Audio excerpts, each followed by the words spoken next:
to a fish straight away there, that took it, no messing about. Again, that Predator Plus seems to have done the trick. Now, is it a small carp or is it a big perch?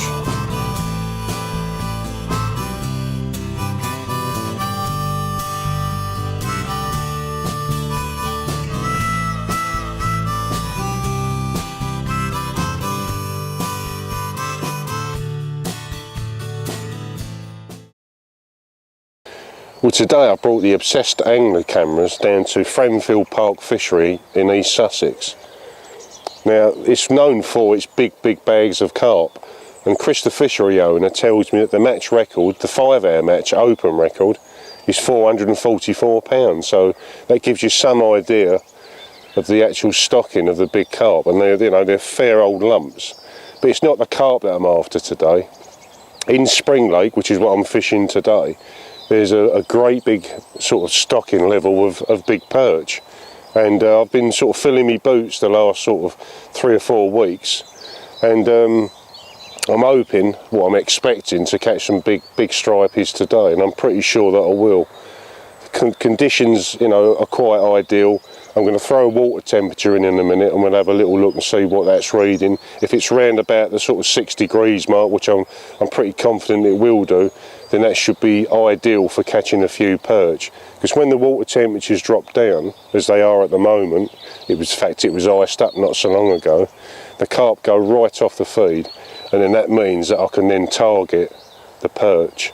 And I'm going to be fishing on the waggler, close in. There's no need to fish too far out. I'm going to have a little two rod waggler attack to sort of increase my chances a little bit. I'm going to be fishing lobworms and also prawns, and I'm going to be putting in the mix some krill juice and some Predator Plus as well, which always over the years has caught me a lot of perch. I can't wait. I'm really looking forward to it. So let's get down to the Bankside and let's catch ourselves a few nice stripies. In the summer months, Spring Lake is absolutely lush. There's all reeds everywhere, and you can fish right close into the reeds for the carp, and people get a few perch as well. But as you can see, winter's taken its toll. The recent ice that we had and a bit of snow's also taken its toll, and it's looking quite bleak and bland. But that won't put the perch fishing off, and as you can see there, all the reeds are dropped back. And although you'll catch a few perch next to the reeds because it's a perfect hideout for them, I'm expecting to catch quite a few perch in the open water. So let's go off down to me peg. I'm fishing peg 66 today, and let's go and give it a go.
While I'm waiting for the action to hot up, let's have a look and see what baits I'm going to be using today.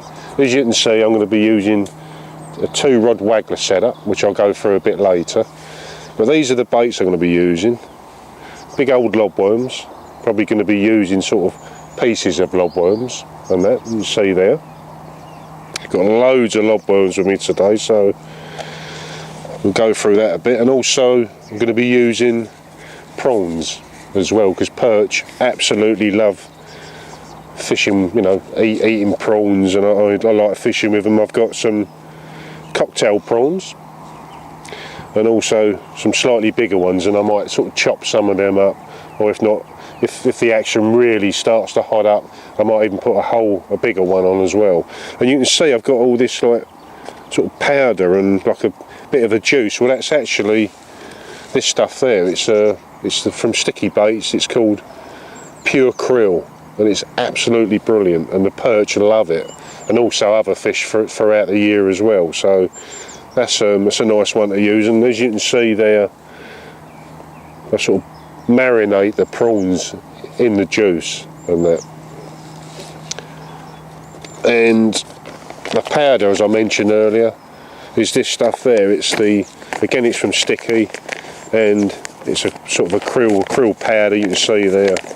And again, it sort of, when you sort of flick it out into the water, bits sort of break off, gives off nice sort of scent and a nice attractant for the perch, and another good one to use as well. So that's the baits, but I'll also be feeding over the top red maggots. I always bring a couple of pints of red maggots with me, and the reason why is I don't actually, sometimes I might tip a lobworm or piece of prawn with a red maggot as well, just to sort of give that little bit of movement as well. And the perch are always on the lookout for any bit of movement as well.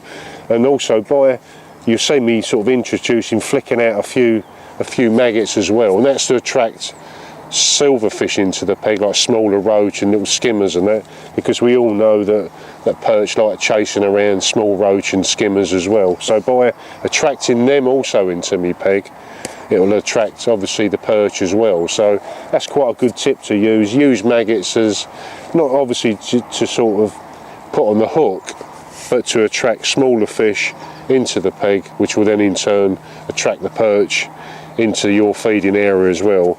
And I'm sure when they'll see a lobworm or a nice prawn there waiting for them, then I know what they'll probably want to go for. So that's the plan. As well as flicking out a few maggots over the top of my wagglers to attract the smaller fish, which will then attract the bigger fish, the bigger perch, I'm also feeding by my cupping kit as well. So I'm going to be putting lobworms in and then using some Predator Plus. So it's just simply a case of putting a couple of lobworms in, just sort of chop them up into a couple of small pieces. I don't want them too small. And then I'm adding some of this sort of red Predator Plus, which really attracts the fish into the peg. Just like that. Now let's introduce it into the peg and attract some of these nice big fat plump perch.